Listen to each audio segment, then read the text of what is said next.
mpenzi mtazamaji wa Sabari TV, usisahau kusubscribe, kushare, utakuwa umefanya kazi nzuri sana.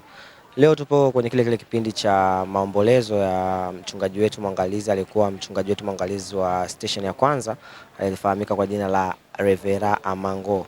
Na hapa tupo na mmoja wa viongozi wa kanisa. Bwana asifiwe. Amen. Habari ya uzima? Nzuri, za kwako? Mungu ni mwema, tunamshukuru. Kwanza pole kwako familia ya kiroho. Asante sana, tumeshapoa.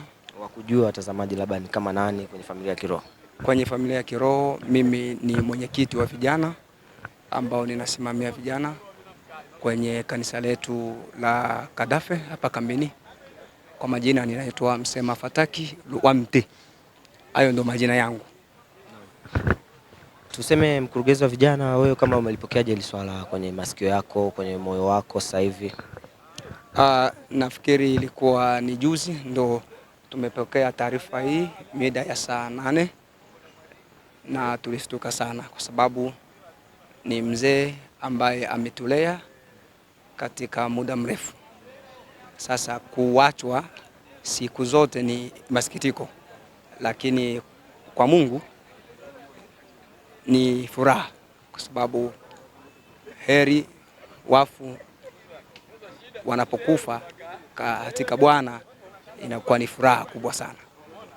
Kwa hiyo sisi kwenye mwili tunaumia, lakini kwenye roho basi ni furaha, ni kumtakia heri, Mungu ampokee. Okay, mkurugenzi, unaweza ukatoa neno moja kwa watazamaji ambao kuna baadhi ya wanafamilia wa kiroho na kimwili pia wanafuatilia kipindi hichi? Mimi ninaweza nikazungumza na watu kuwaambia kwa wakati tulionao ni wakati wa hatari sana na ni wakati wa siku za mwisho. Ni heri kila mtu ajiandae kwa sababu safari tulionayo ni safari ya kila mtu. Kwa hiyo ni wakati wa kila mtu kujiandaa, kujitathmini, kujiona yukoje yeye na Mungu wake. Kwa sababu kama hili ambalo limemkuta mzee likikukuta wewe, utajikuta umejiandaaje kwa ajili ya Mungu. Kwa hiyo ninaweza nikaambia watu hivyo, wawe na umakini na tutulie. Ameisha kwenda, inabaki kwetu sisi wenyewe tujitathmini wenyewe kwa ajili ya kumpokea Kristo.